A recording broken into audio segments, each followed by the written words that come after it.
Tower of God é uma história que é bastante comparada com One Piece, tendo diversas características que unem as duas, mas existe algo que muitos dos fãs das duas obras acusam a história, que é o seguinte: ambas as duas histórias não têm grandes mortes, não têm mortes chocantes e nem nada do tipo.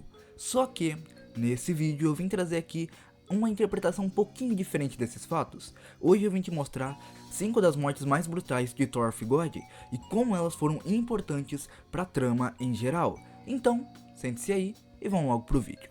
Beleza galera, vamos começar com a primeira morte, que já é de uma personagem que apareceu recentemente, e mesmo aparecendo recentemente, já fez bastante coisa importante de certo modo, ao meu ver, para a narrativa futura, e eu tô falando da Sola. Exatamente, essa personagem, ela não teve grandes ações e nem nada do tipo de ser algo gigantesco, mas ela apareceu e ela morreu nas mãos do White, e isso é bastante importante. A morte dela leva a nós, os telespectadores, a voltar a entender o quão perigoso o White é. Eu não sei vocês, mas quando eu tava lendo Tower of God e eu cheguei nessa parte, eu fiquei meio, impressionado. Eu não sabia se ela tinha morrido de verdade, eu fiquei com muita raiva do White por ter matado aquela personagem, e ao mesmo tempo eu não sabia, o que ia acontecer, eu não tinha dúvida se ela ia voltar ou não. E após ver vários capítulos e perceber que ela realmente morreu, isso aí me fez ficar um pouco em choque, pois eu não tinha certeza que isso aconteceria, mostrando assim que essa morte foi sim importante para todo o desenvolvimento futuro e presente dessa obra, já que se não fosse isso, a gente não teria mais aquele sentimento de medo e de raiva pelo White que a gente tinha, já que o White já estava fazendo parte do grupo, entre aspas, dos protagonistas. Agora vamos para a segunda morte, e ela é a da Nen, a mãe do Yama. Exatamente, a mãe do Yama, como todos vocês já devem saber, ela morreu na mão do Lopobia Traumareia, em uma morte bem brutal, vamos se dizer de passagem, que mostra o quão poderoso esse maluco é, e como um chefe de família muito superior a todo mundo.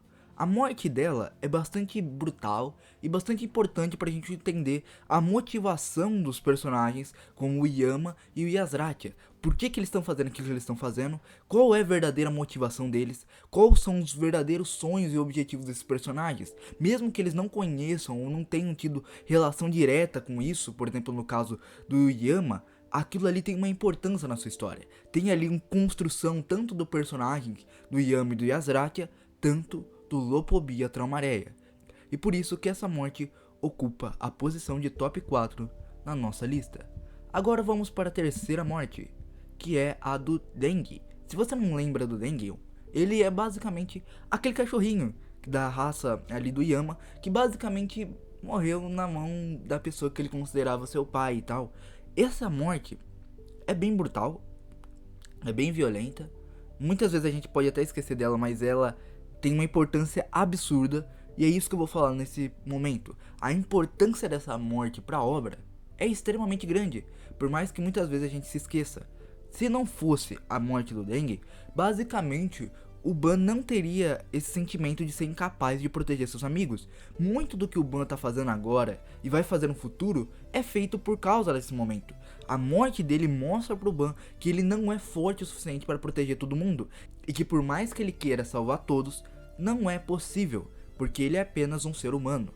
Então essa morte tem sim o seu peso e tem sim a sua importância para a obra, sendo muito relevante para tudo que vai acontecer daqui para frente dentro da história.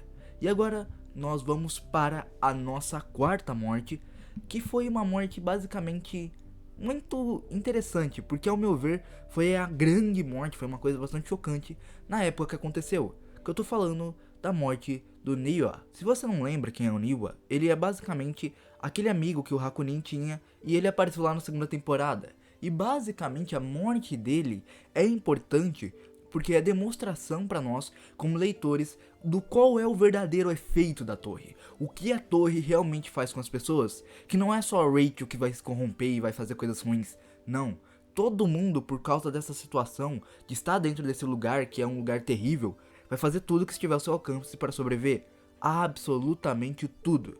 E basicamente, essa morte, ela influenciou muito o que está acontecendo no presente da história. Essa morte é a grande demonstração da dualidade de Thor, onde basicamente o Hakunin, ele perdoou quem matou o Niwa.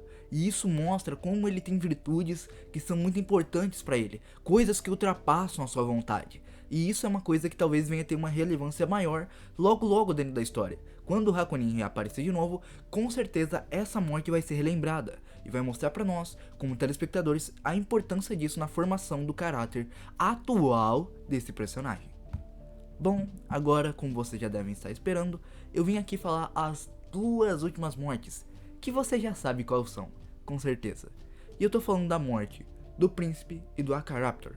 E por que essas mortes são tão importantes? Se eu disse que as outras mortes anteriores formaram o caráter do Ban, essa aqui destruiu aquilo que já existia fixo na mente dele. É por causa dessas mortes que o Ban literalmente entra no seu modo Berserker, entre aspas, e começa a destruir o White naquela luta que eles tiveram. Basicamente, se não fossem essas mortes, muita coisa aconteceria diferente dentro da história. Tanto que o Siu deixou algumas partezinhas ali mostrando que, talvez por causa da morte desses dois personagens, o Ban e o Kon venham se separar futuramente. Então a morte deles é muito importante e novamente traz aquela questão do Ban ser poderoso, entretanto não onipotente. Ele não pode salvar todo mundo e ele não pode mudar aquilo que já foi feito. E por isso ele tem que aprender com seus erros e tentar ser mais forte e melhor na próxima vez, para que isso não ocorra de novo. Então, essa morte, ela é muito importante para a história e que vai continuar tendo a sua relevância para dentro dessa trama tão incrível que é a história de Thor. E eu acredito que muitas outras mortes virão, e eu espero que todas elas sejam bem trabalhadas e bastante relevantes, assim como a que eu falei. Bom galera, eu quero terminar esse vídeo aqui pedindo para vocês encarecidamente, nossa que palavra bonita, né? Eu quero pedir para vocês, por favor mesmo, quem chegou o vídeo até aqui, por favor, se inscreve e deixa o like. Pois eu tô com uma meta aqui pro canal, da gente chegar até os 200 inscritos até o final do mês. Isso ajudaria muito o canal. Primeiro, ia ter mais relevância. Segundo, a gente estaria mais um passo a chegar à oportunidade de fazer com que esse canal se torne algo muito melhor do que ele já tá. E eu acredito que se a gente chegar nos 200 inscritos até o final do mês, a gente vai conseguir alcançar vários dos objetivos de vídeos e de tudo mais. Ou seja, é muito importante pra mim e pro canal que vocês se inscrevam, deixem um like, porque isso vai ajudar bastante o futuro da obra. E através da sua inscrição, do seu comentário, do seu joinha, a gente tem motivação pra fazer mais vídeos e continuamente trazer conteúdo melhor e cada vez melhor pra esse canal. Então quem puder, pelo amor de Deus, dá um joinha, vai. Deixando essa parte mendigo digital de lado, muito obrigado por assistir o vídeo até aqui. Que você possa se inscrever, deixar o like, compartilhar pra quem você sabe que é o Thor of God. Muito obrigado pelo seu visu. Até o próximo vídeo. Valeu, tchau, fui.